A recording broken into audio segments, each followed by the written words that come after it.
Awesome. So, hello everyone. Welcome in. Welcome in.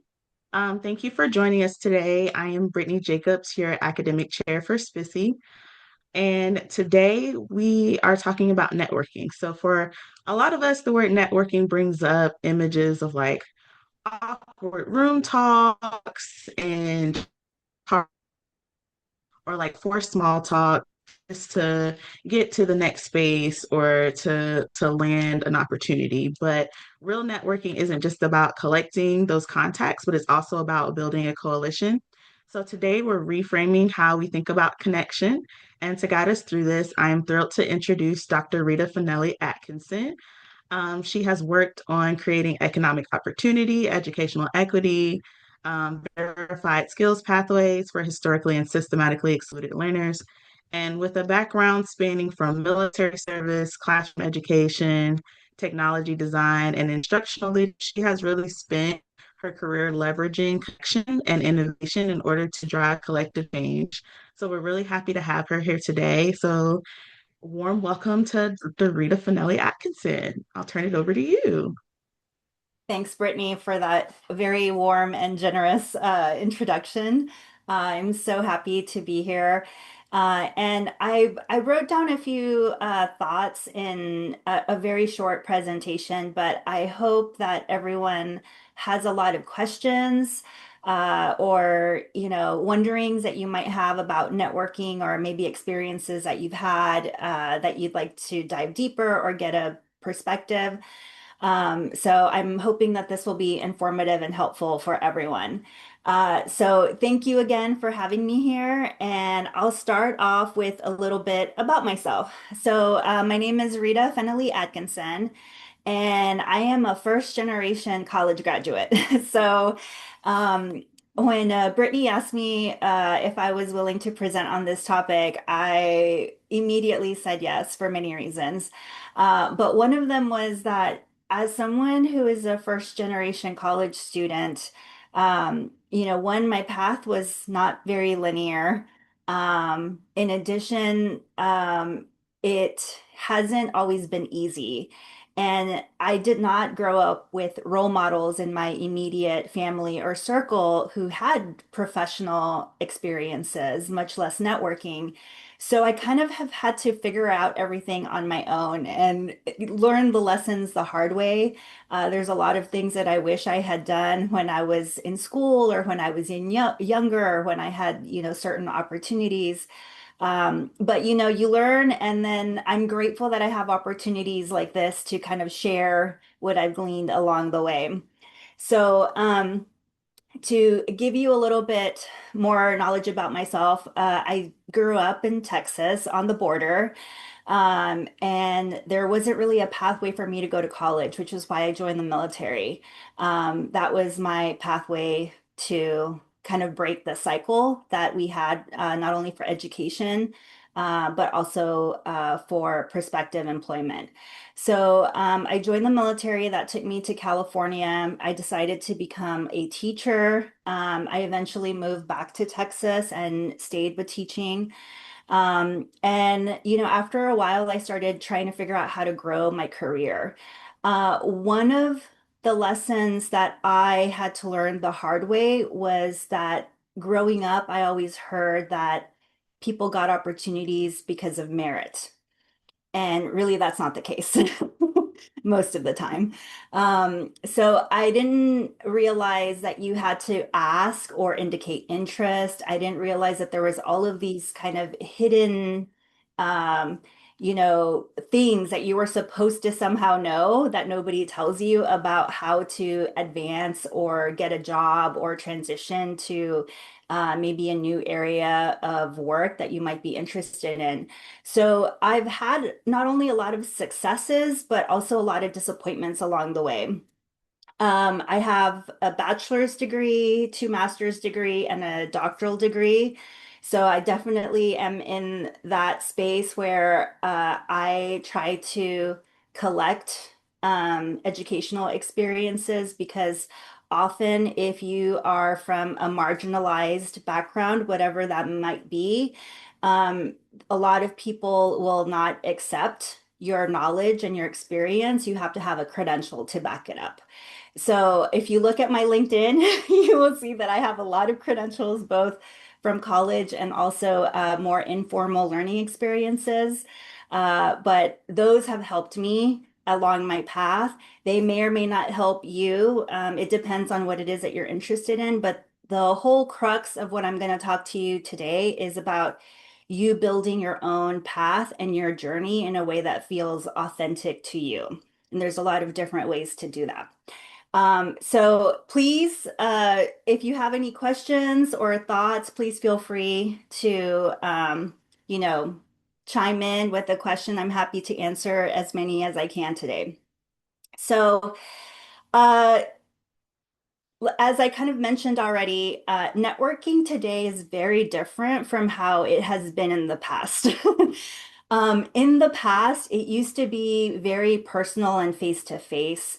Obviously, with the advent of technology, the internet, the online spaces and communities that are available, the globalization of everything has really kind of transformed a lot of these things in a way that make it harder and easier at the same time. So it's one of those double-edged swords. The other aspect about this is that career paths are really not linear anymore. So the idea that you're going to be in a job for 50 years, or maybe hopefully not that long, but 20 years, that you're going to retire from a job that you started in your 20s, that you're going to stay maybe with the same organization, that obviously doesn't happen anymore. So a lot of things and habits and recommendations that people make are often geared towards that experience, which just doesn't exist. The other thing is that you really have to build your own pathway towards options and opportunity.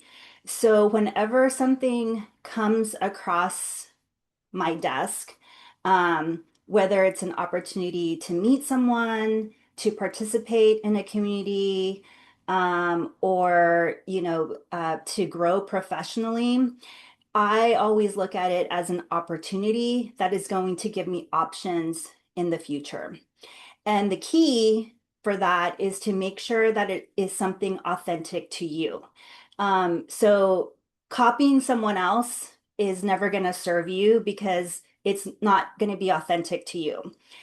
So that's one, if there's one thing that you take away from today is that uh, if you do, however you do your networking and whatever choices you want to make in your networking opportunities, if you stay authentic and true to yourself, it will be a better experience for you and it will also be more productive. Um, and I think that that's really important. So when you're making connections, networking is one of those things that is really important, uh, and you have to do it. I know I hate networking. It, like Brittany was talking in her intro, it can feel really inauthentic. It can feel really forced. I hate the chit chat. I hate being in spaces sometimes where I don't know anyone and I have no idea how to start a conversation. And there's definitely, depending on the space that you're in, weird dynamics on how people might treat you or perceive you for any number of reasons. Uh, the reality is, though, that networking is part of the hidden job market, and that has become especially true today with AI. When people receive, when people post jobs, they are receiving thousands of applications for some positions.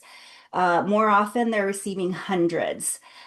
So everything is getting automated and screened with technology. So networking has become vital.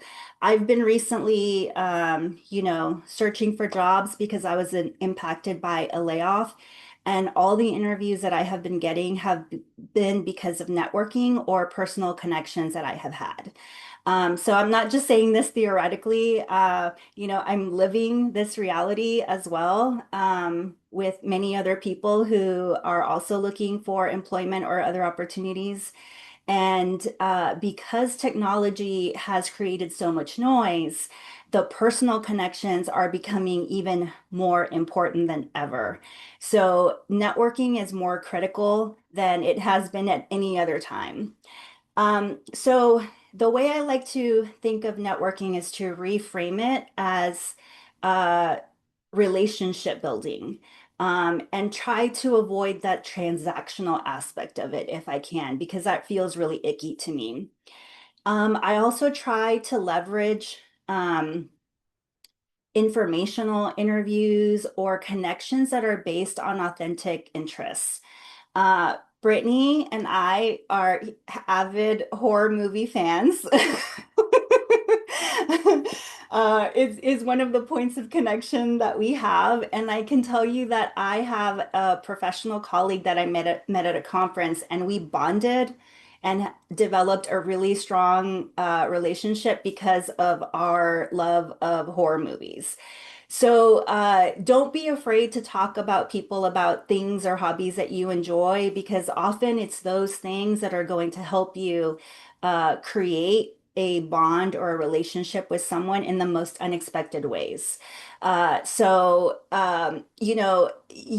have to try a lot of different things, and as you kind of see what works for you and what doesn't, you'll start kind of realizing what kind of things you might want to share with other people or how you might want to approach conversations. Whenever you follow up with someone, especially if it's a really short conversation, and especially if it is someone who might help you in the future, always follow up with a quick question or a message. And I will give you a perfect example. I get a lot of LinkedIn connections for a lot of different reasons. Sometimes I meet someone at a conference. Someone might reach out to me because they saw that I was on a panel, or they saw something that I wrote, and they'll connect with me. Um, and I often do not know where I met them. So if it is someone that you want to connect with in a meaningful way, whether it is in the future or now, connect with them on LinkedIn, send them a quick message saying, "Hey, it was so good to meet you at X and X conference. I really enjoyed talking about X. I hope that we can maybe continue the conversation."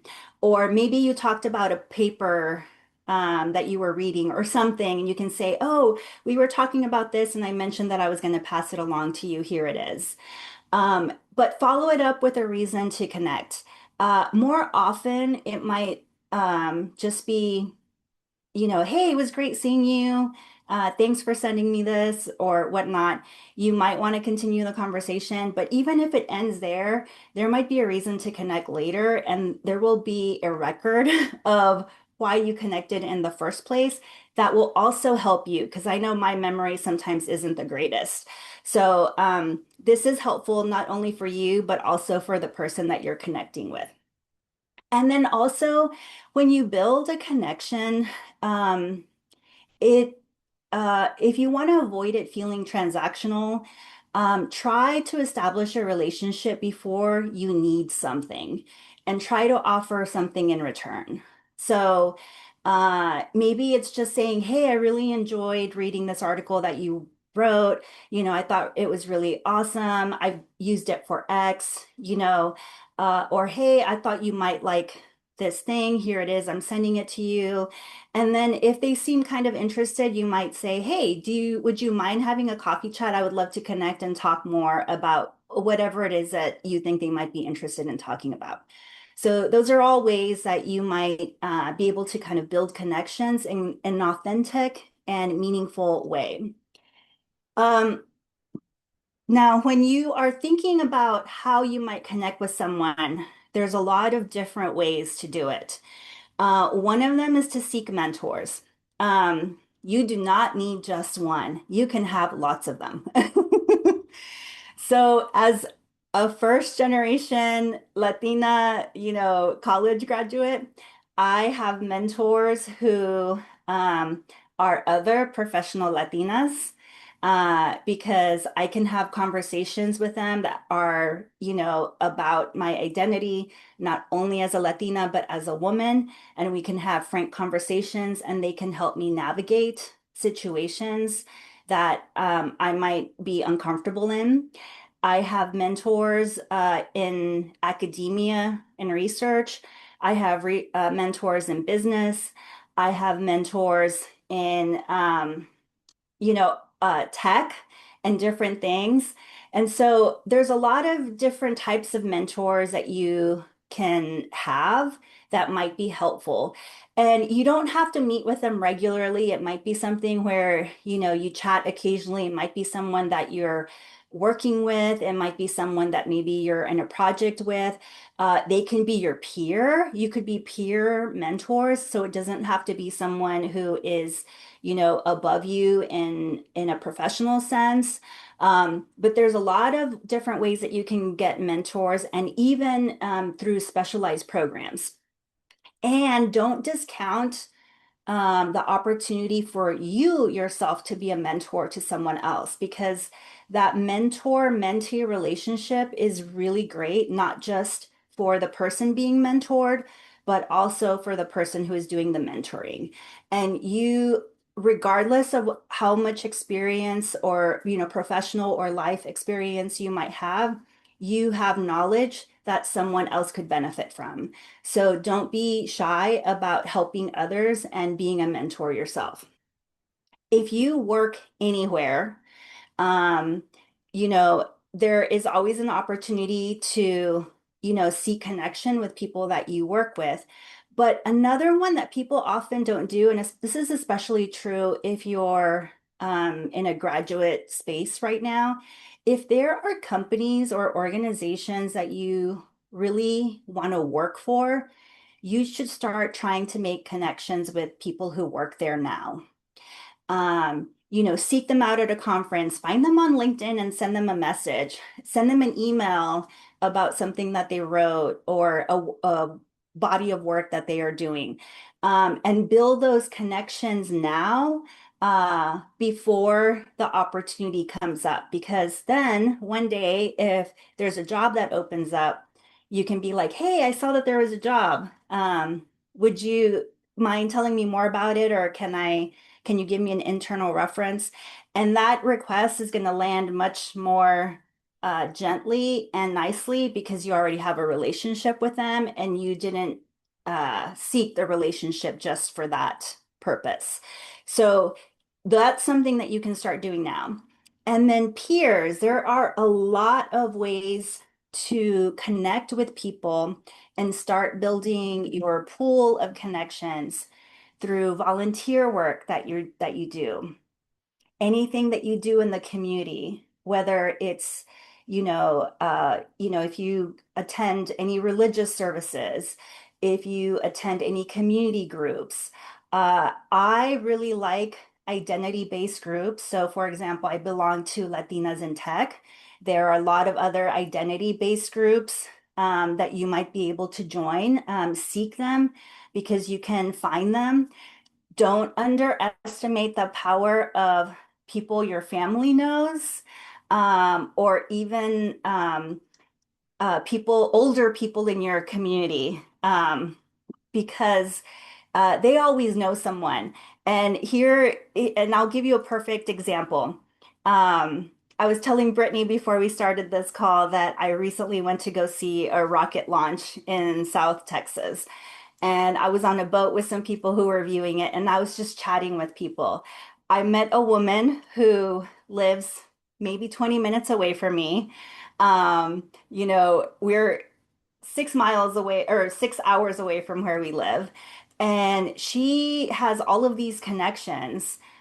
We were just having a chat about rockets and space travel. And we started sharing about, little tidbits about our lives. And, we were at the end of it, we were like, oh, let's share LinkedIn. Why don't you reach out to me for X and I'll follow up with you with Y? We hardly talked about anything professional, but there was little pieces that were sprinkled throughout, and it was one of those random connections that, I wasn't seeking it.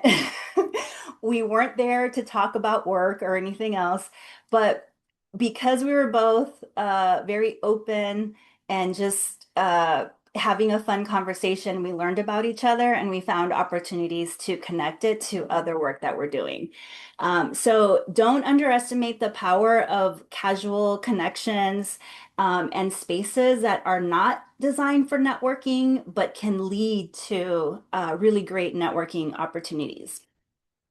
Okay, so pitching yourself. This one is the hardest one, I think for me. The short version of pitching yourself is you have to know your audience. Most people are not going to want to listen to a 2-minute speech about anything.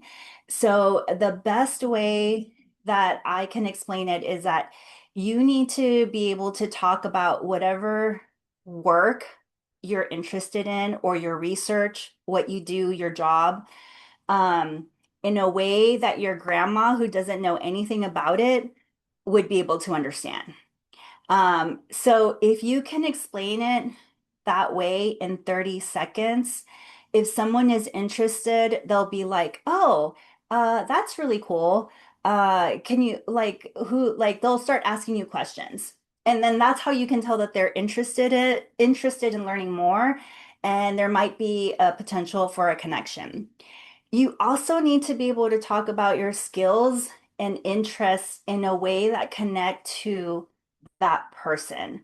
So there's a lot of, and I'm very aware of this because I have worked in education, in academia, in research, in product, in policy and government, all of these different spaces at different times in my careers.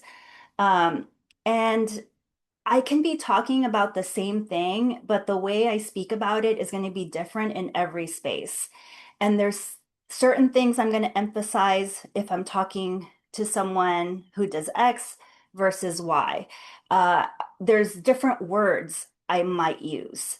So you have to be really adept at being able to speak about who you are and what you offer, and pivot on the fly as you start learning about someone. So, the best way that I know how to do this is look at the words that someone is using in those different domains and then mirror their language. And this is one of those things that you'll learn by trial and error. When you say something and people start asking you, what is that? I have no idea what you're talking about. Or they come up with like, "Oh, so you mean this?" And I'm like, "No." So, when people start asking you questions or they start repeating back what you said and it's completely not what you said, then that's a really big clue that you need to adjust your language and reframe it. And, it's trial and error a lot of times, but you'll get there eventually, like we all do. But it's kind of fun when you start being able to do it really easily, and it does take practice. So don't be shy about talking to, family members about what you do because they're the best practice that you can have. And they're very generous listeners, because even if they don't care, they'll pretend to be interested because they care about you. So, um, so don't be afraid to leverage your friends and family to practice so that you feel more comfortable when it really counts. Also, when you connect with people, ask questions. Asking questions lets people know that you are interested. And people love to feel that they are interesting, that they have something to contribute, and that other people value what they do. So before you ask anything or before you start, maybe going into what you might want, ask them a lot of questions. And hopefully, if they are really good conversationalists, they'll start asking you questions, and then you can kind of develop a conversational rhythm. But asking questions shows interest, and it shows that you're not there just to ask for something from them right from the beginning. And then always, always ask if you can follow up. Ask for a LinkedIn, ask for a business card, ask if you can call them, ask, if, you could connect later to talk more about their work, whatever it is that you might be interested in. Ask because it doesn't hurt. The worst that they can say is no, and you're still where you started. So, that, by the way, is very scary. I always say I'm going to ask, and then in the moment, my heart starts racing and I get really nervous. And then I say no. But, half the time when I put myself out there, people are very nice. Even if it doesn't lead to anything, building that muscle will be good. And then over time, I won't say that anxiety about rejection doesn't doesn't stop, but you you get a little bit more comfortable with it, and it doesn't sting as much, if that makes sense. So practice because it helps in the in the long run. Okay, some practical considerations. Um, your CV, your resume, and your LinkedIn are all very, very different things, and you should have very different um, pictures of yourself through each of those things. CVs are for really academic environments and they tend to be really long and detailed. And those are great if you need one for those environments. Not everyone needs a CV. Resume need to be really crisp and snappy and focus on key achievements. And there's a whole bunch of resources on how to write a really good resume. Your LinkedIn does not have to be very detailed as your CV or your resume, but think about what it is that you want someone to see if they look you up. I have had so many people reach out to me because of what was on my CV. I mean, not my CV, sorry, my LinkedIn. So, you know, regularly review it, regularly update it. You don't need to have your bullets unless you want to, and you think that that is helpful. You can have a brief summary. Look at LinkedIn profiles of people that you admire, who you think are successful in the roles that you want to have. And you'll notice that everyone has a different style. Pick the one that makes you happy and then go with it. There's no wrong way to do it. But having a LinkedIn presence is going to be really important. The one note that I have specifically for resumes is that today every resume is read by an applicant tracking system. It's called an ATS. So wherever you put your resume in, it has to be read electronically. Your format is so important for that. So when you're looking for jobs, make sure that you are looking at how to format for those systems, because otherwise your skills, your credentials, your experiences will get lost in that translation. So that's a very practical and real world tip for today. Also, you may need to update your resume or your CV for the job that you want or the industry that you want, because the language might be different. So even if you know that an experience that you have or a skill that you have is exactly the same as something else, it's being screened by machines. So you have to mimic the language. And I'll give you a really good example.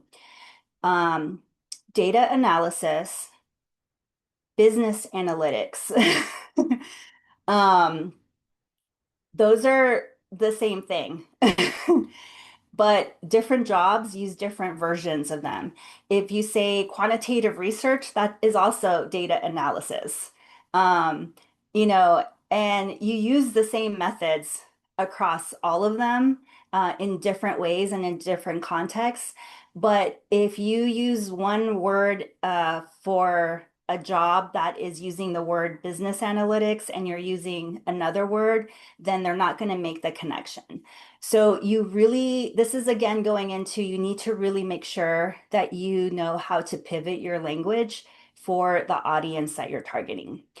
And then the other thing that I always recommend is track all your metrics and accomplishments.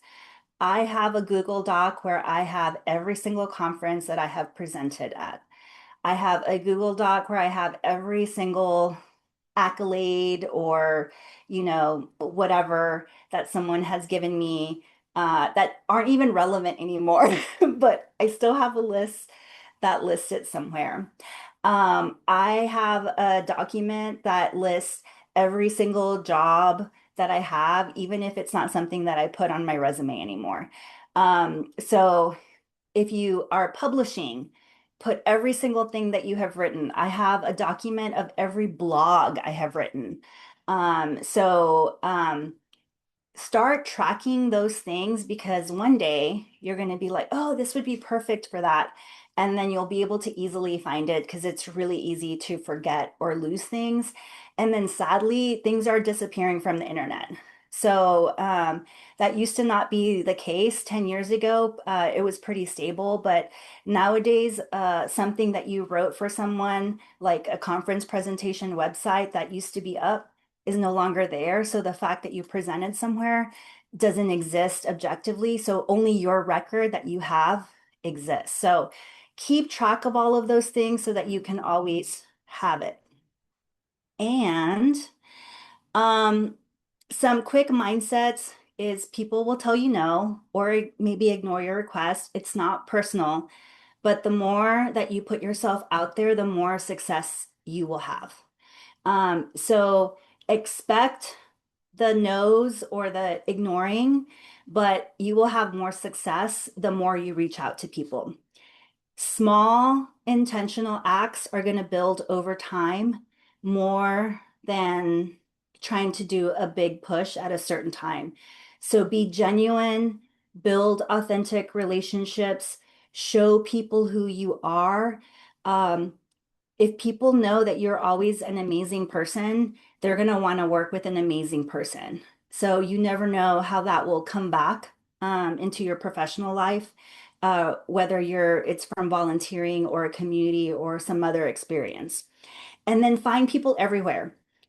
Think about your professional associations, alumni associations, identity-based associations. You're in a soccer club. You like soccer or pickleball or whatever sport. There's so many different ways that you can connect with and meet people, and you never know how you're going to connect with them. Okay, so that was a lot. Um, but I see that there are some questions. Brittany, do you want to kick us off? Absolutely, I would. So, as you may know, there are some of us that may be a little bit more inexperienced or more on the shy side. Mhm. For instance, so how do you navigate having those conversations or starting those conversations for those of us that might be a little bit more socially awkward when it comes to navigating networking and building community? Okay, I love this question. So what I do a lot of times um, is I try to find one person who I can connect with. If I can, I try and bring a colleague or a friend with me. Um, and if I'm particularly if I'm in a like I'll give you a perfect example. I went to a networking event and I didn't know anyone. I tried starting a lot of conversations with different people, and honestly, most people were kind of like, I don't know you, and they would just, they were polite, but then, awkward, and then, they kind of like went back to their conversation. Eventually, I found someone who was also alone. So I look for people who are single, like, I try and find other people who might be alone and awkward as well. And then I try and, approach them and start a conversation. And I usually have pretty good success with that.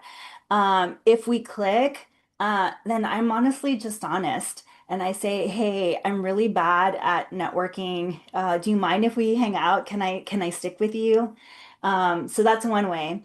Another way is if I know someone there, I always am really upfront with them and I just tell them, hey, I don't know anyone. I'm really intimidated. Can you introduce me to people?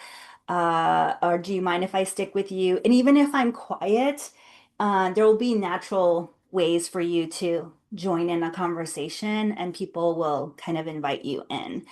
I always look for opportunities where there is a built-in way for people to connect with each other, and it's not just like a social gathering where it's just random, where it's facilitated in some way. I think that takes off the pressure. So I think that those are all some really easy ways and asking people for introductions. This is where LinkedIn comes in handy. You know someone who knows someone, ask them, hey, do you mind introducing me? Do you mind making a connection? And they will always say yes. And that takes the pressure off of you reaching out.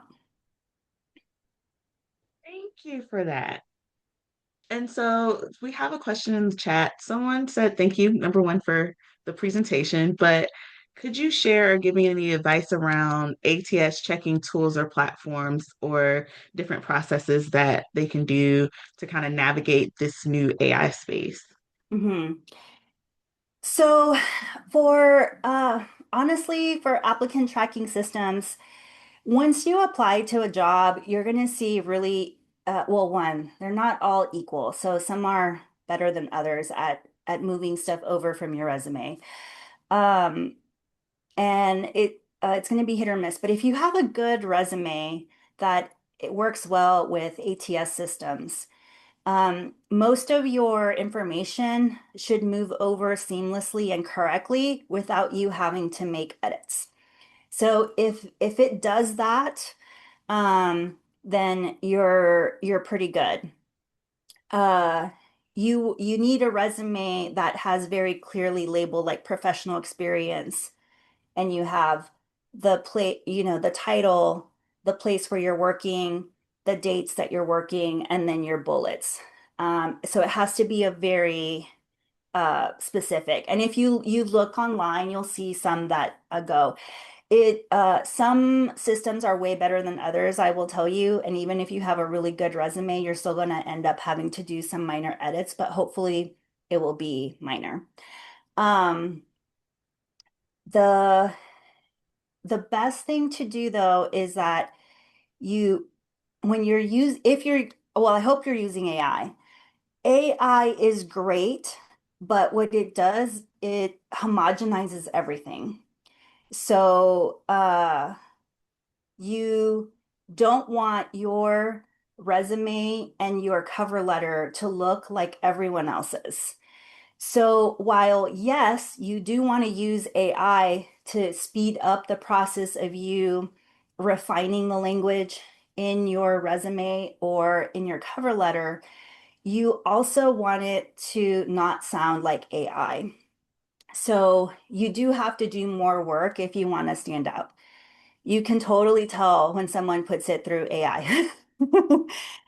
There's very, very clear tells. So the more personal that you can make it, I always try and put things about myself that only I could put in a cover letter or in a resume. I don't use language that I wouldn't use. And I'm always make sure that whatever edits AI suggests are actually accurate because a lot of times it will rewrite something to be much more impressive, but it's not actually accurate. And so I won't lie on a resume, even if it's through semantics in language. Um, but yeah, the applicant tracking systems are just the first step. What they do is that they're depending on how someone is using them. A lot of companies disclose now how they use applicant tracking systems and AI. Your resume is scored, and if it reaches a certain threshold, then they'll screen it, meaning a person will look at it. For some organizations, everything is automated until a certain point. For a lot, they use it, but they also have human built-in systems. So this is where internal referrals from someone who works in the company can be really helpful to get at least humanize on your resume. But these days, even that doesn't guarantee that you'll get an interview. So I hope that that answered your question. But if I missed something, please feel free to ask another question. Be happy to add. Thank you for that. I think those are some useful processes. Someone else in the chat says, I will be on the job market in the next few years, and everyone is stressing how big networking is.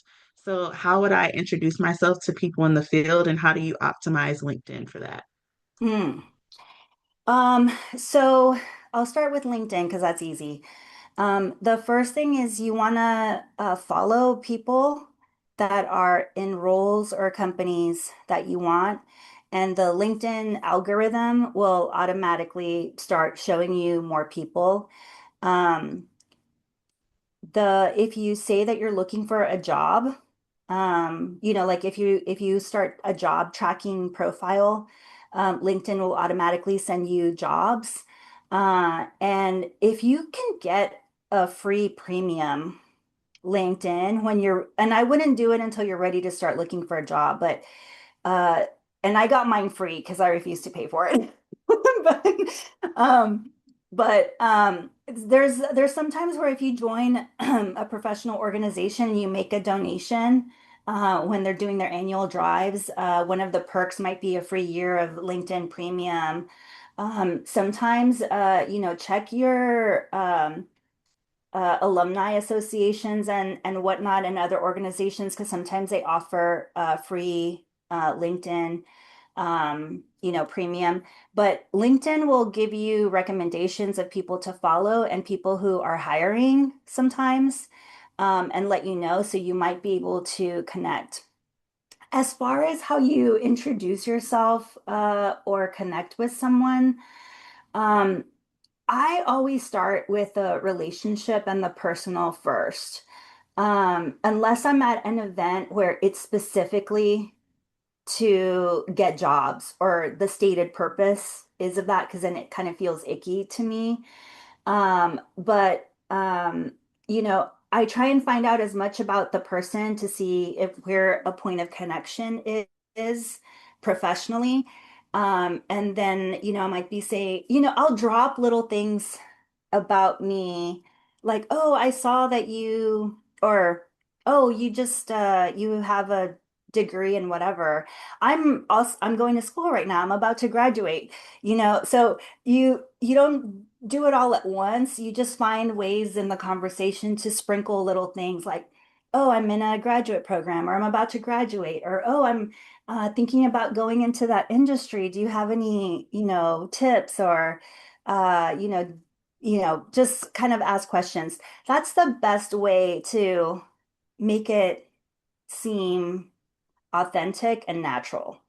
Um, and be light in the conversation, but then in the follow-up, you can usually be a little bit more direct, especially if you have a good rapport. I like that. So, we string it through, we don't Mhm. just drop it all at once.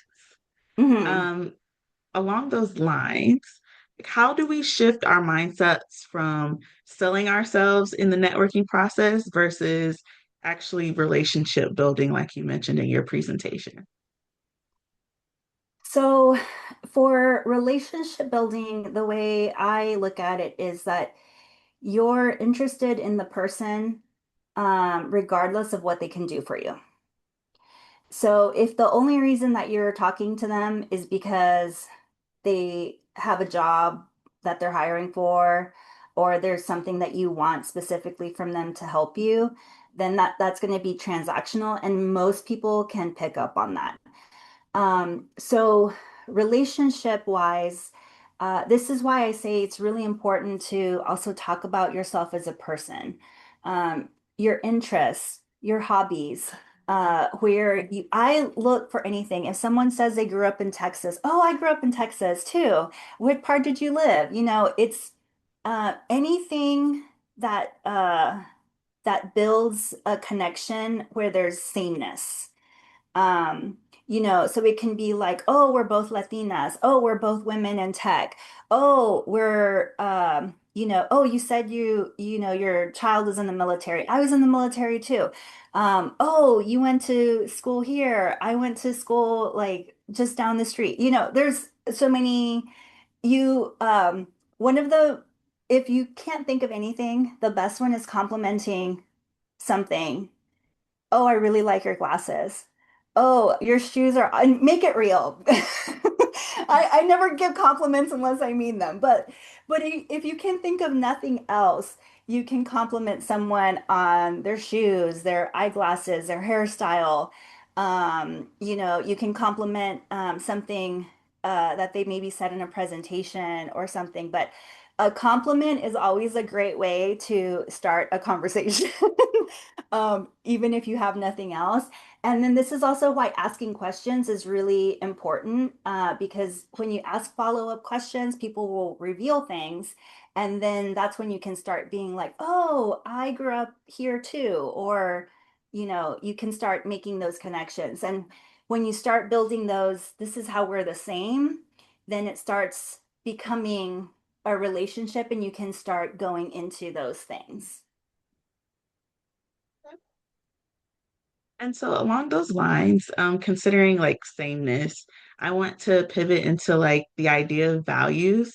So how do you identify like peers or organizations or community partners or programs whose values also align with like the social issues that you might care about? Well, I'm going to be honest and say that right now, it's easy and hard. Um, obviously, if you go, um, people tell on themselves. Organizations do too. You can look at a company's, website presence or their LinkedIn presence and see what they're talking about, right?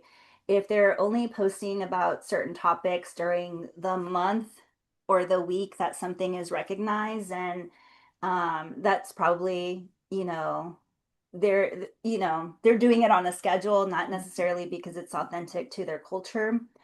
So there's kind of little clues, but I will say that right now it can also be really hard because sometimes I have looked at an organization that I was interested in applying at, and I could not tell what their values alignment was because they were really good with the language.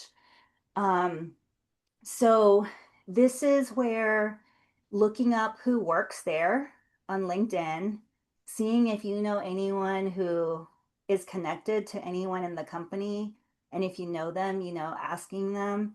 I mean, sometimes I even Google, is this company like whatever? Or tell me more about the values of this company or how they deal. Like if there's a particular topic or value that I'm interested in, I'll ask about that. And there's usually some information that I can find.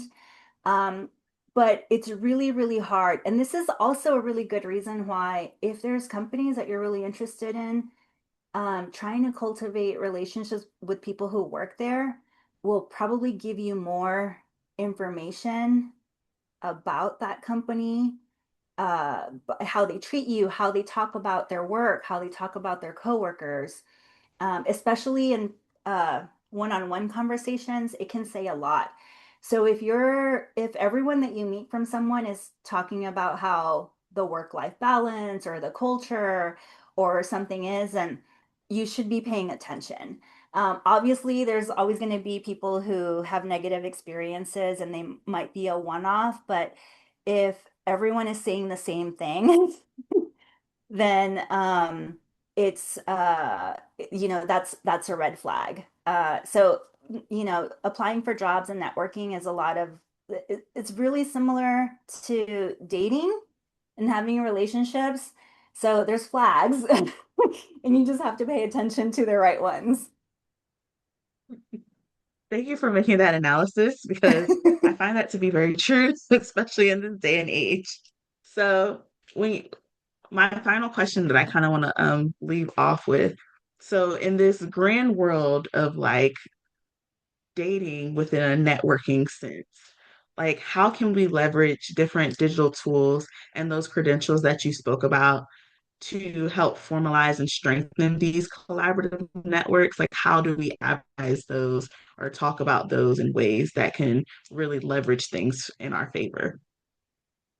So, um, if I have a reason to post about something, I'll post about it. So, and it doesn't matter how small it is. So don't be shy about sharing your accomplishments or achievements or wins. I know so many people who, when they go to a conference, they post pictures with people that they meet, even if they just met them for 30 seconds. And they connect with them on LinkedIn. Um, and honestly, it works. Like they have really good networks. So don't be shy about, no matter how small something is, it is a lot bigger and important to a lot of other people, and you just never know. Worst case scenario, like no one's going to care that you posted something, but you have that. If there's ever an opportunity for you to get a certificate, a badge, any type of credential from a program, I get it. I don't and I share it. If you look at my LinkedIn where I have certifications, you will see that I have badges on so many different things. And I sometimes want to delete them because they're not necessarily relevant anymore, but they're also the story of who I am. And I think they also speak about lifelong learning, which I think is really important. Um, when I have been in the position of hiring, if I see someone who is continually learning skills and they have something like a badge or a certificate to show that they're engaged, even if it's just completing a course, not necessarily getting a certificate, but I know that that person is continually advancing in their knowledge and skills. And in my book, they have a leg up to other people who only have a degree from, 10 years ago or 5 years ago. So I think seeking those ways to show that your skills are relevant and evolving, and you can get them for free. There's a lot of places where you can Google, give me a course that's 1 to 3 hours on X that is free and has a badge, or you can put that into an AI system, and they will spit you out a whole bunch of things that you can get for free. Ask them for articles with links so you can verify that it's real. Um, but yeah, look them up. And a lot of the ones that I've received are I look for free, I look for short.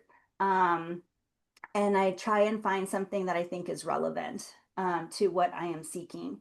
And honestly, it has made the difference in hiring, even personally for me. If someone gives me feedback that I don't have, I need to grow in a specific area, then I start looking for ways that I can show that I'm doing that.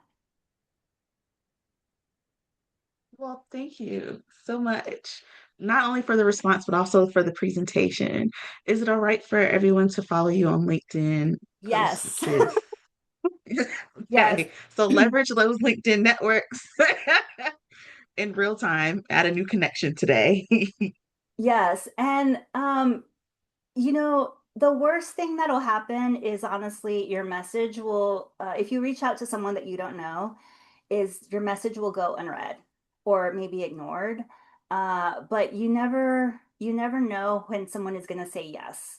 And even if people say no, like I reached out to someone and I asked them for a coffee chat, and they were like, "Oh, I'm really busy."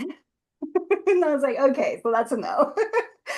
Um, but just thank them for their time, and you never know when an opportunity will arise. And it's really interesting that sometimes what I thought was basically a hard no, someone will reach out to me and say, "Hey, I remember you from X, and this came across my desk. Would you be interested?"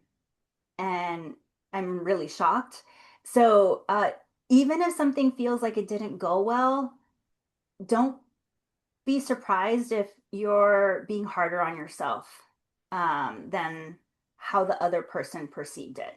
And there's a lot of reasons why someone might not reach out. They could be busy, they could be on vacation, things that have nothing to do with you.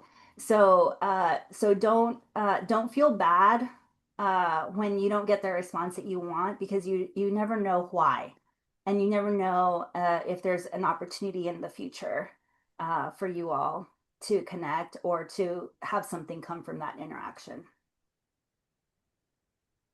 Some sauce. So that brings us to the end of our time today. I want to thank you again for your presentation. Thank you for all the questions in the chat. And we look forward to what happens next with our networking journey. Thank you, Brittany. Thank you, everyone who came. And feel free to drop me a note. And if there's any way that I can help any of you, I would love to do so.